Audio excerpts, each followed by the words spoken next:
সমতুল ভগ্নাংশ কিভাবে বের করতে হয়। কোনো ভগ্নাংশ দেওয়া আছে, তার সমতুল ভগ্নাংশ বের করব।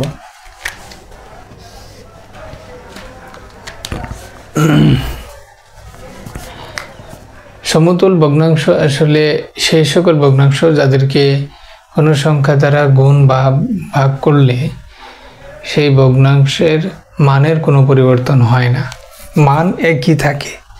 আমরা আর একটু ব্যাখ্যা করি। কোনো ভগ্নাংশের লব এবং হরকে একই সংখ্যা দ্বারা গুণ করলে, যেমন দেখো 2/1 একটি ভগ্নাংশ, এর লব এবং হর দুইটাকেই একই সংখ্যা 2 দ্বারা গুণ করা হয়েছে। গুণ করার ফলে যে গুণফল পাওয়া গেছে সেই ভগ্নাংশটি এই প্রথম ভগ্নাংশের সমতুল ভগ্নাংশ। আবার দেখো এই একই ভগ্নাংশে আবার যদি আমরা একই সংখ্যা 3 এবং নিচেও লব এবং হরকে 3 দ্বারা গুণ করি, তাহলে যে ভগ্নাংশটি পাবো সেই ভগ্নাংশটি প্রথম ভগ্নাংশের বা 2/1 সমতুল ভগ্নাংশ। এখন আমরা 2/1 সমতুল ভগ্নাংশগুলোকে আমরা এভাবে লিখতে পারি।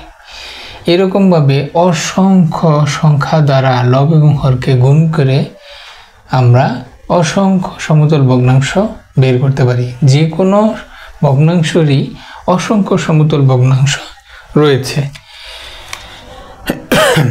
আবার দেখো ভগ্নাংশের লব এবং হরকে আমরা একটু আগে গুণ করে সমতুল ভগ্নাংশ পাইছি। আবার লব এবং হরকে একই সংখ্যা দ্বারা ভাগ করেও তার সমতুল ভগ্নাংশ পাওয়া যায়। যেমন ধরো 12/6, এই ভগ্নাংশটির লব এবং হরকে একই সংখ্যা দ্বারা ভাগ করে যে ভগ্নাংশটি পাওয়া গেছে সেটি একটি 12/6 সমতুল ভগ্নাংশ। আবার এই ভগ্নাংশটিকে একই সংখ্যা দ্বারা লব এবং হরকে ভাগ করা হয়েছে। ভাগ করলে এই যে 4/2 ভগ্নাংশটি পাওয়া গেছে, এই ভগ্নাংশটি 12/6 সমতুল ভগ্নাংশ আমরা বলবো। তাহলে আমরা 12/6 সমতুল ভগ্নাংশগুলোকে আমরা পাইলাম, যেগুলা 6/3 আর 4/2। এছাড়া আরও সমতুল ভগ্নাংশ আছে। আমরা যে কোনো সংখ্যা দ্বারা লব এবং হরকে গুণ করে এরকম আমরা সমতুল ভগ্নাংশ পাবো।